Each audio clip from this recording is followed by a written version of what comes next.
Halo Teknolovers, Pulau Kalimantan kini heboh diperbincangkan setelah ibu kota negara resmi berpindah di sana. Jika sebelumnya ibu kota berada di wilayah padat penduduk dan dikelilingi bangunan tinggi menjulang, kini ibu kota negara berada di wilayah dengan alam yang eksotis jauh dari polusi. Tak heran jika daerah ini nantinya semakin ramai dikunjungi hingga orang luar pun turut membeli hunian pribadi.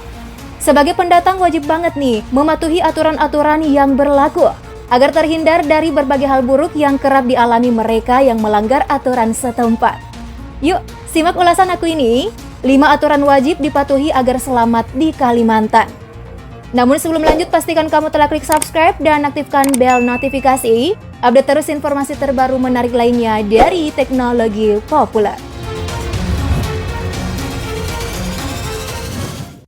Sebagai daerah yang masih kental akan gaya tradisional, Kalimantan masih didominasi rumah-rumah adat dengan patung-patung kayu khas yang membawa makna tersendiri. Bagi orang Kalimantan, mereka menjadikan patung kayu sebagai simbol dari anggota keluarganya yang telah meninggal. Demi menghargai para leluhur, dilarang keras menghina bentuk patung kayu ini, termasuk menghinanya dalam hati. Kenapa? Sebab banyak kejadian bagi mereka yang menghina patung-patung ini, tak lama setelahnya mendapat serangan dari makhluk-makhluk halus. Orang-orang yang menghina patung kayu akan diperlihatkan wujud makhluk halus yang mengganggunya. Bahkan, ada beberapa korban loh, dikabarkan mengalami keanehan fisik. Jika telah terkena serangan gaib, hanya ada satu solusi untuk bisa keluar dari gangguan makhluk halus setempat, yakni segera meminta maaf kepada keluarga pemilik patung.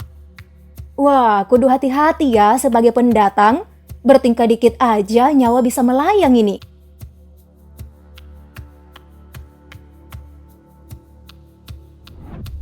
Berkunjung ke makam para leluhur jadi hal biasa dilakukan oleh siapapun.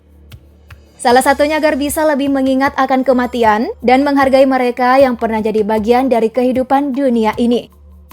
So, mengunjungi makam orang-orang Dayak tentu dibolehkan, layaknya berziarah kubur pada umumnya. Namun, jangan sekedar berkunjung saja nih, ada aturan yang harus dipatuhi. Berkunjung ke makam orang Dayak akan memberikan pengalaman menarik. Makam di sana bentuknya cukup unik, tapi tetap nuansa mistisnya sangat dahsyat. Orang Dayak membuat makam di atas tanah berbentuk layaknya bangunan balok memanjang yang disanggah. Nah, bagi siapapun yang berada di area pekuburan, harus bertingkah sopan. Tanya orang-orang masih hidup saja nih yang harus dihargai. Orang-orang Dayak bahkan mengeramatkan kuburan nenek moyangnya. Maka, jangan sekali-kali sampai keceplosan mengeluarkan kata-kata tidak pantas, atau istilahnya lebih ke mengumpat.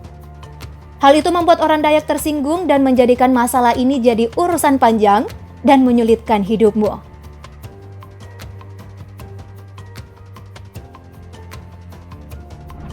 Aturan berikutnya wajib menghormati penduduk asli Kalimantan. Maka dilarang keras merendahkan orang Dayak. Menghina apalagi mencari gara-gara dengan warga pribumi, bersiaplah dengan hal fatal yang akan diderita oleh si tukang bacot. Sebab orang Dayak memiliki kekuatan magis. Mereka tak segan mengerahkan kesaktiannya untuk membalas sakit hati yang diterima. Nah, tahukah kamu, Dayak ini salah satu suku di dunia yang memiliki kekuatan sihir terkuat. Selain sihir, orang Dayak juga sanggup melukai musuh dengan sumpit beracunnya yang sangat mematikan. So, jaga lisan dan sikap ya kalau ada di tanah Kalimantan.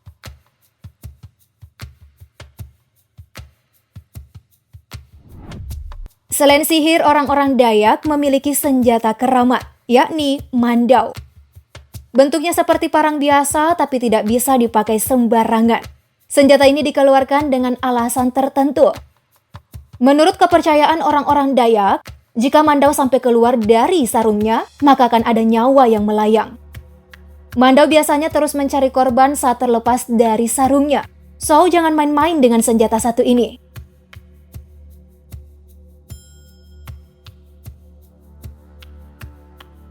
Desain mandau boleh saja tampak unik dengan ukiran-ukiran di bagian bilahnya yang tidak tajam.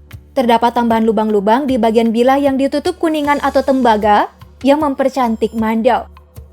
Nilai estetikanya memang sangat menarik, tapi kalau sudah tercabut dari sarungnya, bisa-bisa kamu tidak akan bertemu lagi dengan masa depan. Tak heran jika orang-orang setempat sangat menghormati senjata ini. Nah, sebagai pendatang pun kita harus menghormati senjata yang dikeramatkan di sana. Panjang bilah mandau ini adalah 66,5 cm dan lebarnya 3,5 cm. Menurut kepercayaan orang setempat, senjata mandau suku Dayak hampir sama dengan bumerang suku Maori yang dapat terbang dan kembali ke pemiliknya. Namun mandau terbang diklaim lebih berbahaya dari bumerang. Dahulu sejak abad ke-17 hingga 18, suku Dayak terkenal dengan senjata mandaunya yang kejam dan suku ini ahli dalam peperangan. Kelompok klan mereka melawan bangsa-bangsa lain yang berdatangan ke Pulau Kalimantan. Peperangan yang sering terjadi di masa lampau membuat Mandau jadi terkenal akan kesaktiannya setelah sukses melawan musuh-musuhnya di medan perang. Hal itulah yang membuat bangsa lain takut memasuki wilayah mereka.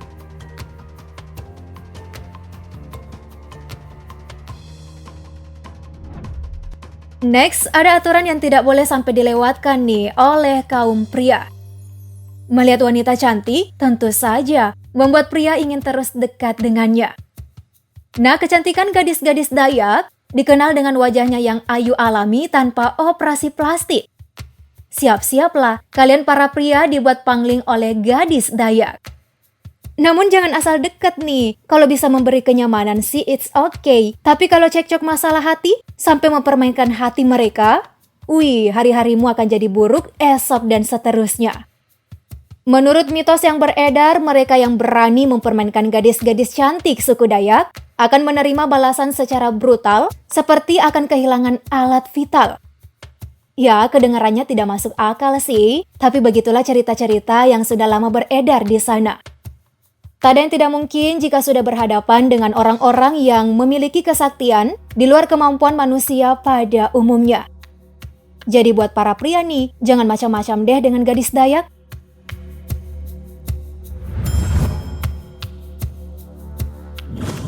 Itulah 5 aturan yang paling umum, wajib kamu patuhi jika berkunjung ke Kalimantan.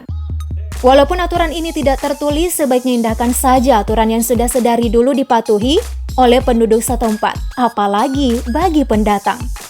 Tetaplah jaga sikap dan lisan demi menghormati kebudayaan pribumi. Kalian yang berdomisili di Kalimantan, ada lagi nggak nih aturan yang wajib dijalankan yang belum aku sebutin tadi? Komen di bawah ya. By the way, sebelum tayangan berakhir, klik like dan share video ini. Thank you.